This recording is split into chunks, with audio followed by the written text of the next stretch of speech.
I don't remember the exact time the bus was supposed to come. I'd stopped checking my phone by then. It didn't matter anymore. The city had folded into that in-between hour where the noise dies down, but sleep hasn't quite arrived yet.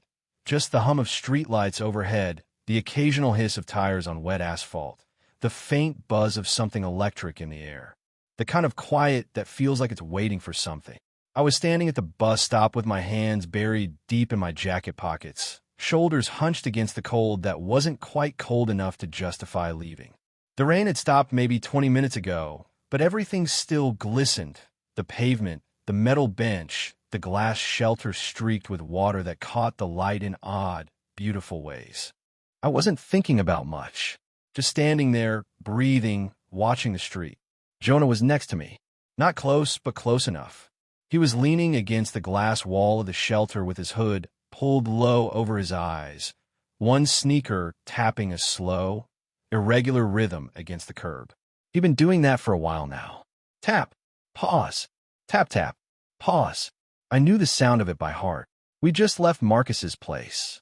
It had been one of those nights, too many people crammed into a too-small apartment, music loud enough to make your chest vibrate, laughter that felt like it was trying to drown out something underneath. I'd stayed longer than I wanted to because Jonah had looked at me across the room and tilted his head toward the door, and I knew he was waiting for me to be ready to leave with him. We always left together. It had become a pattern neither of us questioned. The walk to the bus stop had been loud. Jonah had been talking the whole way, filling the air with stories and jokes and observations that didn't really need responses. That was how he was after nights like that.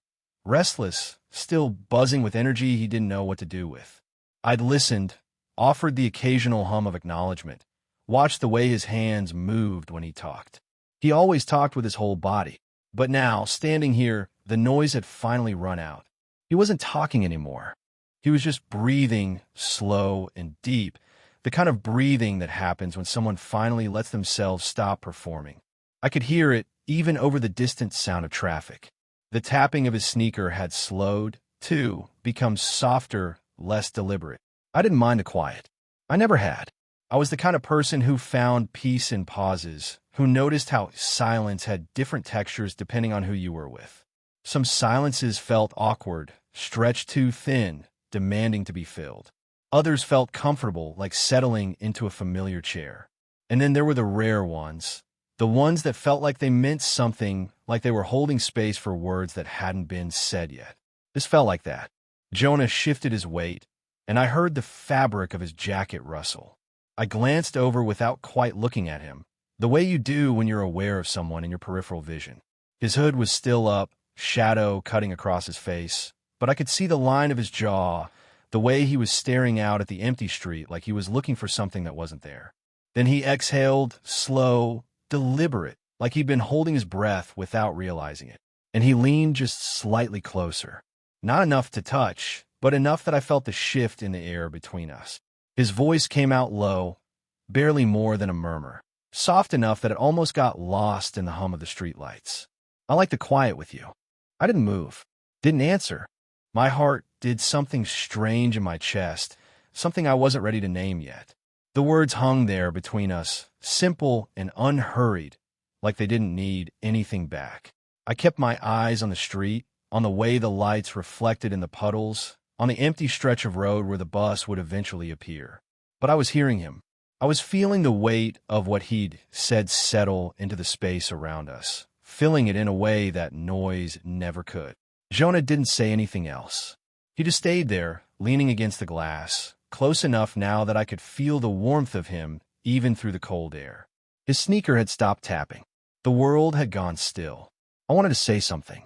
I wanted to tell him that I felt it too, that the quiet with him didn't feel like absence or awkwardness or waiting for something better, that it felt full, that it felt like the truest version of us, stripped of all the noise and performance and distraction, that I'd started noticing how different silence felt when he was the one sharing it with me. But I didn't say any of that, because I didn't need to. The words he'd given me were enough. They'd filled the space between us in a way that felt complete, like a sentence that didn't need an ending. So I just stood there, hands still in my pockets, breathing in the cool night air, listening to the sound of nothing and everything all at once. The city hummed around us. A car passed, headlights cutting through the dark and then fading. Somewhere far off, a siren wailed and disappeared. And Jonah stayed beside me, quiet and close, like he had nowhere else he needed to be. I didn't know it then, but that moment, that stretch of silence at a bus stop on a rainy night in a city that never fully sleeps, was the beginning of something I'd carry with me for the rest of my life. It was the moment I started understanding that love doesn't always announce itself with grand gestures or declarations. Sometimes it arrives in whispers. Sometimes it sounds like nothing at all. Sometimes it's just two people standing at a bus stop, waiting for something that hasn't come yet, finding peace in the quiet they've made together. I didn't know where this was going. I didn't know what Jonah meant, or if he even knew what he meant. I didn't know if this was friendship or something else, something unnamed and fragile and terrifying. But I knew I didn't want the bus to come. Not yet. I suppose I should explain how we got here. How Jonah and I became the kind of people who stand at bus stops together, letting silence speak for us. My name is Reese.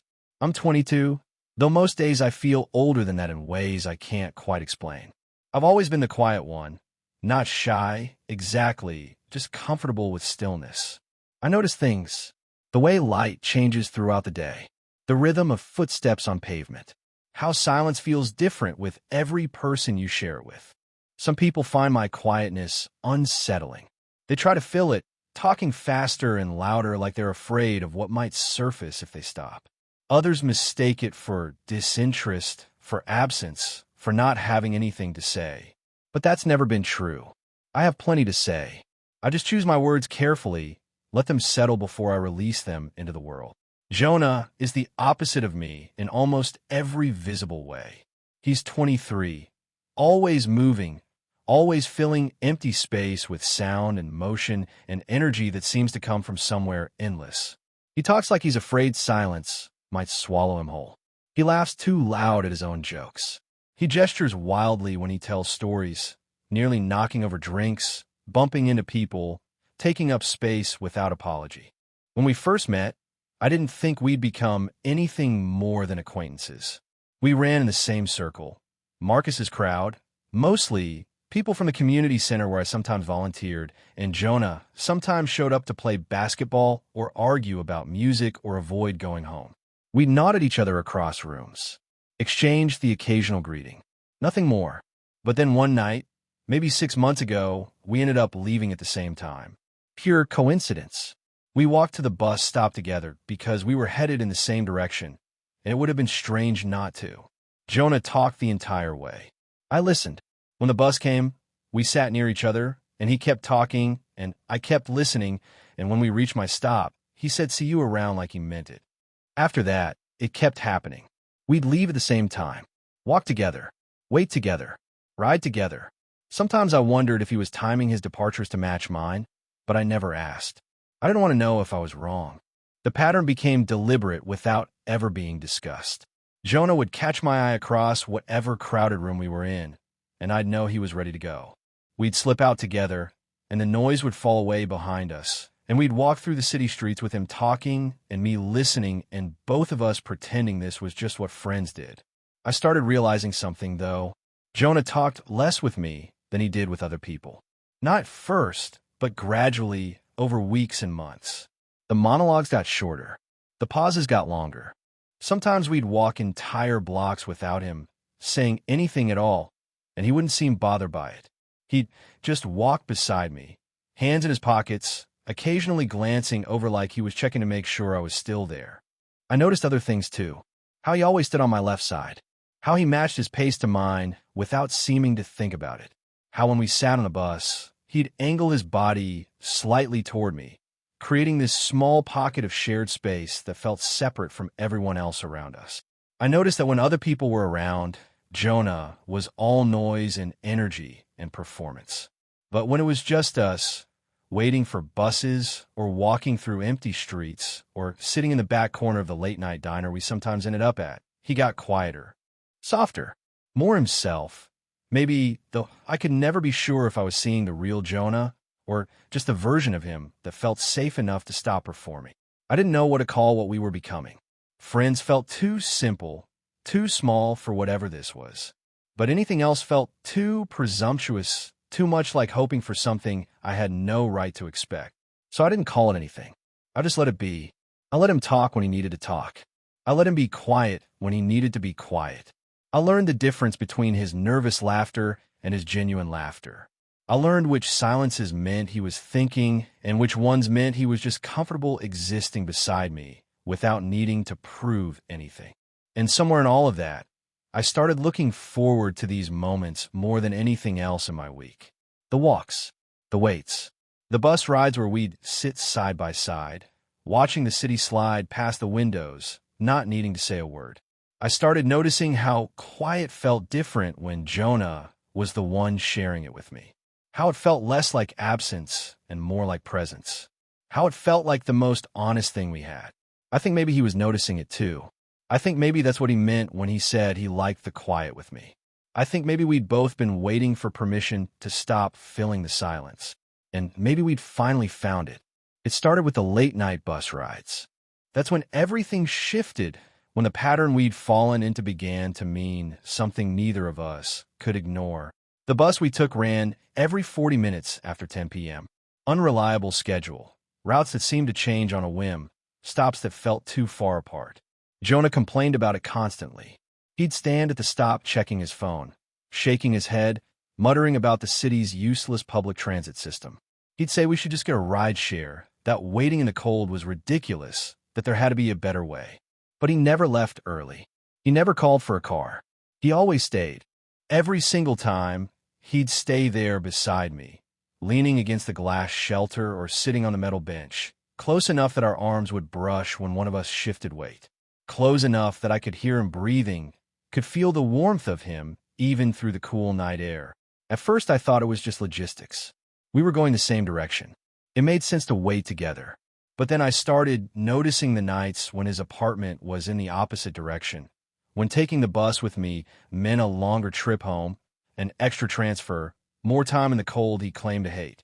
He stayed anyway. One night, maybe 3 weeks after that moment when he told me he liked the quiet, I caught myself apologizing. We'd been standing there for nearly half an hour, and I'd barely said 10 words. The silence had stretched long and comfortable, but something made me self-conscious about it. Maybe it was the way Jonah kept glancing at me, or maybe it was my own fear that I wasn't holding up my end of whatever this was. "I'm sorry I don't talk much," I said, the words coming out quieter than I meant them to. "You're always the one doing the talking." Jonah turned to look at me, then really look at me, and something shifted in his expression. He shook his head slowly, deliberately. "Don't," he said. "Don't apologize for that." I waited, not sure what to say. He looked away, back out at the empty street, but his voice stayed soft when he spoke again. "I like it when you don't talk. I like that you don't feel like you have to fill every second with noise." I felt something catch in my chest. The streetlight above us hummed. A car passed, its taillights disappearing around the corner.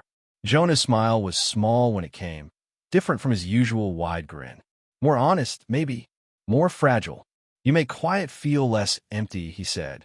The words settled between us like something physical, something I could almost reach out and touch. I didn't know what to do with them. Didn't know if I should acknowledge them or let them exist on their own, suspended in the space we'd created. I chose silence. It felt like the right response. From that night on, something changed. The quiet became ours in a way it hadn't been before. We stopped pretending it was awkward or temporary, stopped treating it like something to apologize for or explain away. Jonah started showing up earlier. I'd arrive at the bus stop, and he'd already be there, even when the bus wasn't due for another 30 or 40 minutes. He'd be sitting on the bench or leaning against the shelter, and he'd look up when I approached with this expression I couldn't quite read, relief, maybe, or recognition, or something deeper I didn't have a name for. He'd sit beside me, and we'd just exist there together, shoulders touching. Sometimes he'd have his headphones around his neck, the cord dangling between us, but never plugged into anything, never playing music. Like he'd brought them out of habit, but forgotten why. Sometimes he talked. He'd tell me about his day, about something funny that happened at work, about an argument he'd had with his roommate, or a song he couldn't get out of his head. But his monologues were shorter now, gentler. and he'd trail off in his silence without seeming to notice. Sometimes he didn't talk at all. He'd just sit there, breathing, watching the street, occasionally turning to glance at me like he was making sure I was real. I started understanding something during those waits. Jonah's quiet wasn't absence. It wasn't him running out of things to say or losing interest in the conversation. It was trust. The kind of quiet that only exists when someone feels safe enough to stop performing, to stop proving themselves, to just be. He trusted me with his silence. And somehow that felt more intimate than anything else we'd shared. One night the bus pulled up right on time, which almost never happened. The doors hissed open and the driver looked at us expectantly. Jonah didn't move. I glanced at him. He was staring at the bus, then at me, then back at the bus. "Let's wait for the next one," he said quietly. I felt a smile pull at my mouth. "You hate waiting." He shrugged, and there was something vulnerable in the gesture, something that made my heart do that strange thing again. "Not with you," he said. The bus doors closed. The engine rumbled, and we watched it pull away, disappearing down the street in a wash of light and sound, leaving us alone in the quiet we'd claimed as ours. After that night, the silence stopped being something that happened to us. It became something we chose, something we built together, deliberately, like we were constructing a space that belonged only to us. We stopped pretending it was awkward. We stopped filling it with unnecessary words or forced conversation. We just let it exist, let it breathe, let it become the foundation of whatever this was between us. Jonah started showing up even earlier than before. I'd leave Marcus's place or finish my shift at the bookstore where I work part-time, and I'd head to the bus stop expecting to wait alone. But he'd already be there. Always. Sitting on the bench with his hood up, or leaning against the shelter with his hands in his pockets, or pacing slowly back and forth like he had energy he didn't know what to do with. The bus wouldn't be due for 30 minutes. Sometimes longer. Sometimes an entire hour. He'd wait anyway. I never asked him why. I think I was afraid of the answer.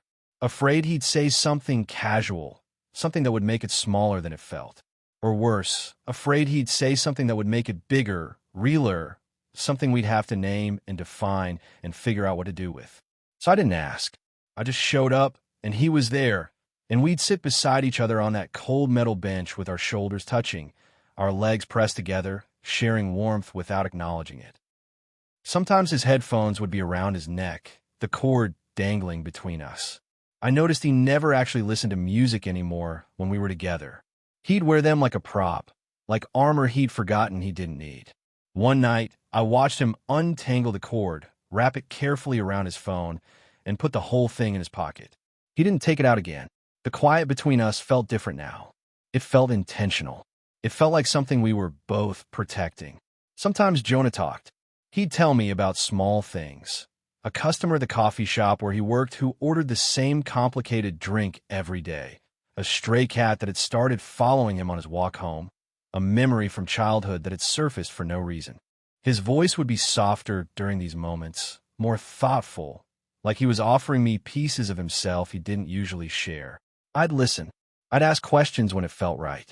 Mostly I'd just let him speak, let him fill the air with his thoughts, and then let the silence return when he was done. Sometimes he didn't talk at all. Those nights were my favorite, though I never told him that. He'd just sit there, close enough that I could feel him breathing, and we'd watch the city move around us. Cars passing. Occasional pedestrians hurrying by. The slow shift of shadows as clouds moved across the streetlights. I started realizing something during those long waits. Jonah's quietness with me wasn't the same as his quietness with other people. I'd seen him go silent in group settings, retreating into himself when the noise got too loud or the conversation turned to something that made him uncomfortable. That silence was withdrawal, protection, distance. This was different. This silence was presence. This was him choosing to be here, fully here, without needing to perform or prove or entertain. This was him trusting that he didn't have to be anything other than exactly what he was. And what he was, I was learning, was someone who'd been running from quiet his whole life. Someone who'd learned to fill every silence with noise because silence meant being alone with thoughts he didn't want to face. Someone who'd turned himself into a constant source of entertainment because it was easier than letting people see him clearly. But with me, he'd stopped running. With me, the quiet wasn't threatening. It was safe. One night, when the bus was due in maybe 20 minutes, Jonah turned to me. We'd been sitting in silence for a while, just existing beside each other, and I'd been watching the way light reflected off the wet pavement. He didn't say anything at first, just looked at me, and I felt his gaze like something tangible. I turned to meet his eyes. His expression was serious, vulnerable in a way I'd never seen before. He opened his mouth like he was going to speak, then closed it again, shook his head slightly, smiled, but it was a sad smile, or maybe a confused one. Then he said, very quietly, I didn't know quiet could feel this good. The words hung in the air between us. I felt them settle into my chest, warm and heavy and true. I looked at him, at the way the streetlight caught the edge of his face, at the openness in his expression that he'd probably hate if he knew I could see it so clearly. Then don't ruin it, I said gently. He smiled at that, a real smile this time, small and genuine. But his eyes stayed serious. He held my gaze for a long moment, and I could see him thinking, weighing something. I'm not trying to, he said finally. I'm just saying, I think maybe this is what I've been looking for. His voice was barely above a whisper. The words felt heavy, fragile, honest in a way that made my heart ache. I didn't ask what he meant by this. I didn't ask if he was talking about the quiet or about me or about something else entirely. I just let the words exist, let them settle into the silence we'd built together, and watched as he turned back to face the street, his shoulder still pressed warm against mine. The night it rained, everything felt different, heavier, more real. It had been drizzling on and off all evening, the kind of soft, persistent rain that made the city look blurred at the edges, like a watercolor painting left out in the weather. By the time we left Marcus's place, it had settled into a steady rhythm, not heavy enough to soak through our jackets, but present enough that we could feel it on our faces, in our hair. We walked to the bus stop without saying much. Jonah's usual post-gathering energy was muted, or maybe he'd just gotten comfortable enough that he didn't feel the need to fill every moment anymore. Our footsteps splashed through shallow puddles. The streetlights made everything glow amber and soft. When we reached the shelter, we both gravitated to the bench inside, sitting close together automatically now, like our bodies knew where they belonged. The rain pattered against the glass roof above us, a gentle percussion that made the rest of the city feel far away. Jonah sat with his legs pressed against mine, closer than usual, maybe because of the cold or maybe because he wanted to be. I didn't move away. I never moved away anymore. He was quiet for a long time. I watched the rain streak down the glass, watched the way headlights from passing cars caught in the droplets and scattered in a fractured light. My breath fogged the window beside me. I reached up and drew a small circle in the condensation, then let it fade. Beside me, Jonah did the same thing. Our fingers didn't touch, but they were close. Close enough that I could feel the heat of his hand near mine. He exhaled slowly, and I felt it more than heard it. Felt the way his whole body seemed to settle, like he'd been holding tension I hadn't noticed until it released. Then he spoke, so quietly I almost missed it under the sound of the rain. I didn't know quiet could feel this good. His voice was different. Not performative, not trying to land a joke or fill space. Just honest, raw, like he was saying something he'd been thinking for a while, but hadn't found the words for until now. I turned to look at him. He was staring straight ahead, watching the rain, but I could see his profile in the amber light. The line of his jaw, the way his hood had fallen back slightly, exposing wet hair that stuck to his forehead. The serious set of his mouth. Then don't ruin it, I said. My voice came out gentle, softer than I meant it to, but it felt right. He turned then, met my eyes, and smiled. It was faint, barely there, but I saw it. More importantly, I saw what was underneath it. His eyes were serious in a way that made my chest tighten. Vulnerable, unguarded. We looked at each other for a moment that stretched longer than it should have. The rain continued its steady rhythm above us. Someone walked past the shelter, footsteps quick, but they might as well have been in another world. I'm not trying to, Jonah said finally, his voice still quiet. I'm just saying, I think maybe this is what I've been looking for. The words landed heavy between us. I felt them settle into my bones, felt the weight of what he was offering me, even if he wasn't saying it directly. I wanted to ask him what he meant.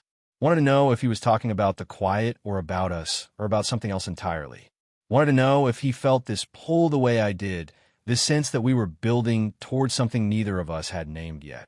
But I didn't ask, because I knew, somehow, that naming it would change it, would make it something we have to define and explain and figure out what to do with. And I wasn't ready for that. I didn't think he was either. So I just held his gaze, let him see that I understood, that I felt it too, whatever it was. Then I turned back to the window, back to watching the rain, and he did the same. We sat there in the shelter, shoulders touching, legs pressed together, sharing warmth and silence, and something deeper that hummed beneath the surface. The rain fogged the glass around us, creating a small cocoon that felt separate from everything else. Private. Hours. Minutes passed. Maybe 10. Maybe 20. Time felt different in these moments with Jonah, like it moved at its own pace, unhurried and patient. His hand shifted on the bench between us. I felt his pinky finger brush against mine. So light it might have been accidental, but then it stayed there, resting against my hand, and I knew it wasn't an accident. I didn't move, didn't pull away, didn't acknowledge it out loud. I just let our fingers touch barely in that small space between us and listened to the rain and felt something in my chest expand until it filled every empty space I'd been carrying. In the distance, I could hear the bus approaching, the rumble of its engine, the hiss of its brakes at the previous stop. Neither of us moved to stand. Jonah's breathing had slowed, deepened. I could feel in the rise and fall of his shoulder against mine. The bus would be here in less than a minute. We both knew it, and neither of us was ready to leave yet. The bus pulled up with its familiar hiss and groan, headlights cutting through the rain-soaked darkness. The doors opened with a mechanical sigh. Warm yellow light spilled out onto the wet pavement. The driver looked at us through the glass. Waiting, I felt Jonah's shoulder against mine, the warmth of his leg pressed to my leg, the barely there touch of his finger against my hand. I felt the rise and fall of his breathing. I felt the moment stretch and pull like time was giving us space to decide something important. I should have stood up, should have grabbed my bag, stepped forward, boarded the bus like I always did. It was late. It was raining. The next bus wouldn't come for another 40 minutes at least. But I didn't move. Beside me, Jonah didn't move either. The driver waited a few more seconds, then reached for the door control. The doors started to close. "You going?" I asked quietly, not looking at Jonah. The question came out softer than I meant it to, almost lost under the sound of the rain. I felt him shake his head before I heard his answer. "Not yet," he said. 2 words. Simple. But they carried the weight of everything we hadn't said to each other, everything we'd been building toward in all these quiet moments, all these nights of waiting together. The bus doors finished closing with a soft pneumatic hiss. The engine rumbled louder. And then it pulled away from the curb, taillights glowing red in the rain, disappearing down the street in a wash of light and spray. We watched it go, watched until it turned the corner and vanished completely, leaving us alone in the shelter with nothing but the sound of rain and the hum of streetlights and the quiet that had become ours. My heart was doing something strange in my chest, not racing exactly, but beating harder, more deliberately, like it was trying to tell me something I already knew but hadn't let myself acknowledge. The moment felt infinite. It felt like standing on the edge of something I couldn't see clearly, something that would change everything if I stepped forward.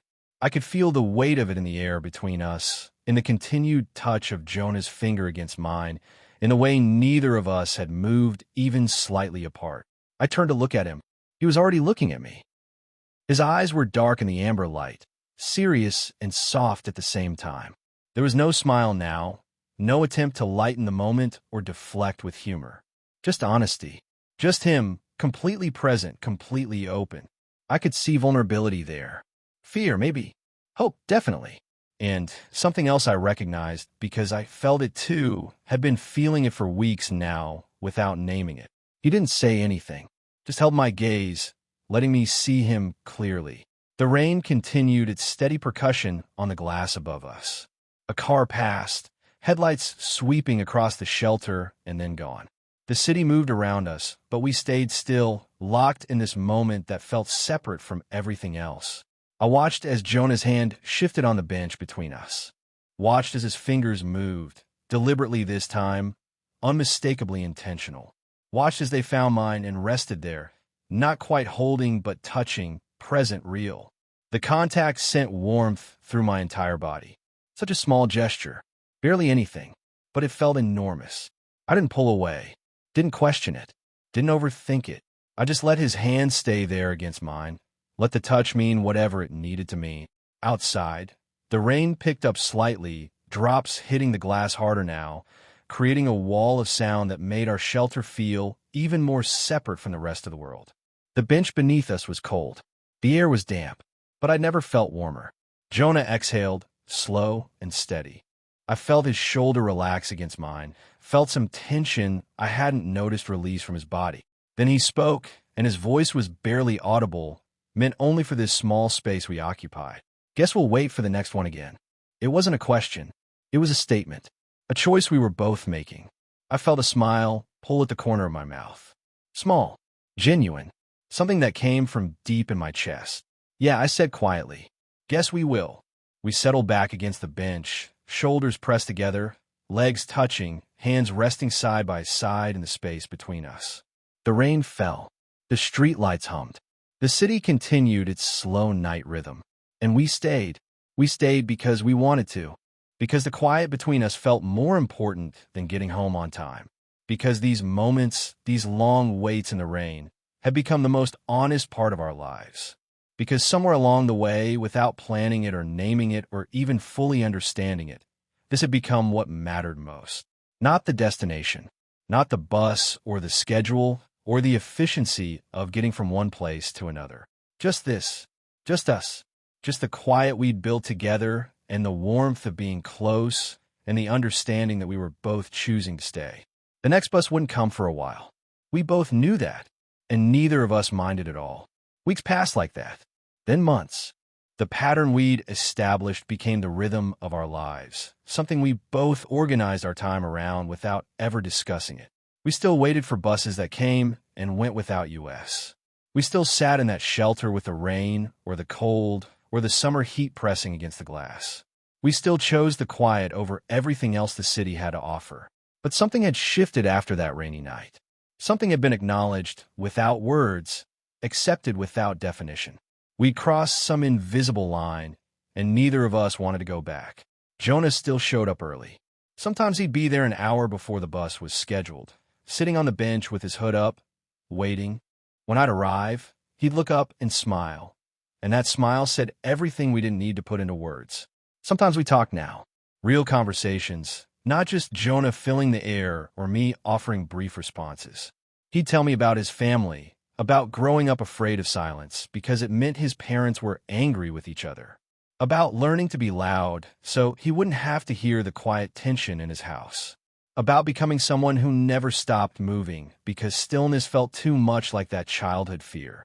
I tell him things too, about how I'd always been quiet, how I'd learned early that words mattered more when you used fewer of them, about noticing things other people missed because I spent more time watching than speaking, about how lonely silence used to feel before I understood that it could be shared. We learned each other in those long waits. Not just the surface things, but the deeper parts we usually kept hidden, the fears and hopes and small vulnerabilities we carried. But mostly, we were just quiet together. Most nights we'd sit side by side, shoulders touching, sometimes with his hand near mine on the bench between us, sometimes with our fingers loosely intertwined in a way that felt natural now, easy like we'd been doing it forever. We'd watch the city move around us. Cars passing, people hurrying by, the slow shift from evening to deep night to the early hours of morning when everything went still, and we'd let buses come and go, one after another. The drivers probably recognized us by now, probably wondered why we kept letting them pass. But they never asked and we never explained. Because how could we explain that the waiting had become the point? That these hours spent sitting in a bus shelter, doing nothing were the most important part of our weeks? That the quiet we'd found together felt more real than anything else in our lives? Jonah still claimed he hated waiting. He'd say it sometimes, usually with a small smile that told me he didn't mean it anymore. He'd shake his head and mutter about the terrible bus schedule, about how we should really just go home, about how this was ridiculous. But then another bus would pull up, and he wouldn't move, and I'd glance at him, and he'd glance at me, and we'd both stay exactly where we were. One night, after we'd let 3 buses pass, Jonah turned to me with something like wonder in his expression. "You know what's strange?" he said quietly. I waited. I used to hate being alone with my thoughts. Used to do anything to avoid it. Fill every second with noise or people or movement. Anything. He paused, looking down at our hands resting together on the bench. "But this doesn't feel like being alone," he said. "Even when we're not talking. Even when we're just sitting here. It feels like the opposite of alone." I understood exactly what he meant, because I felt it too. This quiet wasn't empty. It wasn't absence. It was full of presence, of connection, of understanding that ran deeper than words could reach. "It's not alone," I said softly. "It's together." He looked at me then, and his smile was small and genuine and completely unguarded. "Yeah," he said, "that's exactly what it is." The last bus of the night came eventually. It always did, and sometimes we'd take it, riding home in comfortable silence, sitting close, watching the city slide past the windows. Sometimes we'd let it go too, and we'd walk instead, taking the long way through quiet streets, not talking much, just being. I don't know when exactly I fell in love with Jonah. Maybe it was gradual, building through all those nights of shared silence. Maybe it was all at once, in a single moment I didn't even recognize at the time. Maybe I'd been falling since the first night. He said he liked the quiet with me. But I knew, sitting there in that bus shelter with his hand warm against mine and the city humming softly around us, that this was what love felt like for me. Not grand gestures or dramatic declarations. Just this. Just choosing to stay. Just finding peace in another person's presence. Just learning that silence could be the loudest form of connection. The quiet had stopped being an absence a long time ago. It had become the sound of something beginning, and Jonah never stopped liking it. Neither did I.